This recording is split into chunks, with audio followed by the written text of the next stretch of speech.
മഞ്ചേരി നഗരസഭ shopping complex നാടിന് തുറന്നു നൽകി. ചടങ്ങ് പ്രതിപക്ഷ നേതാവ് വി ഡി സതീശൻ ഉദ്ഘാടനം ചെയ്തു. അത് വളരെ ഭംഗിയായി മഞ്ചേരി ബാങ്കിൽ നിന്ന് ലോൺ എടുത്ത് അത് ഭംഗിയായി എല്ലാ കാലത്തെയും ഓർമ്മിക്കുന്ന ഒരു സ്മാരകമായി ഇതിപ്പോൾ എപ്പോഴും പറയുന്നത് സുബൈന ടീച്ചറും ഫിറോസൊക്കെ ഇരുന്ന സമയത്ത് അല്ലെ അത് പറയപ്പോഴും എന്നും ഓർത്തു വയ്ക്കാൻ വേണ്ടിയിട്ടുള്ള മഞ്ചേരിയുടെ ഹൃദയഭാഗത്ത് ചരിത്ര സ്മരണകൾ ഉയർത്തി ആധുനിക രീതിയിൽ പുനർനിർമ്മിച്ച ബസ് ബേക്കം ഷോപ്പിംഗ് കോംപ്ലക്സ് പ്രതിപക്ഷ നേതാവ് വി ഡി സതീശൻ ഉദ്ഘാടനം ചെയ്തു. മഞ്ചേരി സെൻട്രൽ ജംഗ്ഷനിൽ 9,05,00,000 രൂപ ചെലവിലാണ് ഷോപ്പിംഗ് കോംപ്ലക്സ് നിർമ്മിച്ചത്. UA ലത്തീഫ് MLA അധ്യക്ഷത വഹിച്ചു. ഇത്തരത്തിലുള്ള വികസന പ്രവർത്തനങ്ങളാണ് ആധികാരിക വികസനത്തിന് തുടക്കം കുറിക്കുന്നതെന്ന് അദ്ദേഹം പറഞ്ഞു.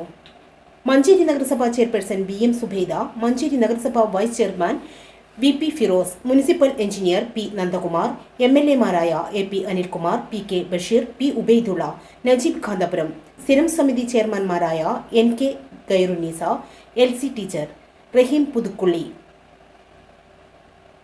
ആഷിഖ് മേച്ചേരി, C സക്കീന, മുൻ നഗരസഭാ ചെയർമാൻ വലാഞ്ചിറ മുഹമ്മദ് അലി, വ്യാപാരി Vyavasayi Ekopana Samiti president Nivil Ibrahim, municipal secretary YP Muhammad Ashraf, വിവിധ രാഷ്ട്രീയ പാർട്ടി പ്രതിനിധികൾ എന്നിവർ പരിപാടിയിൽ പങ്കെടുത്തു.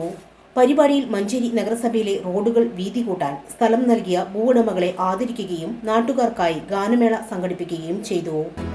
നമ്മുടെ സംതൃപ്തിയേക്കാൾ വിലപ്പെട്ടതാണ് നമുക്ക് വേണ്ടപ്പെട്ടവരുടെ സന്തോഷം. പരിശുദ്ധമായവ ഹൃദയപൂർവ്വം സമ്മാനിക്കുമ്പോൾ നമ്മുടെ സന്തോഷവും ഇരട്ടിയാകും. Dubai golden diamonds, pride of generations, India, Oman, Bahrain.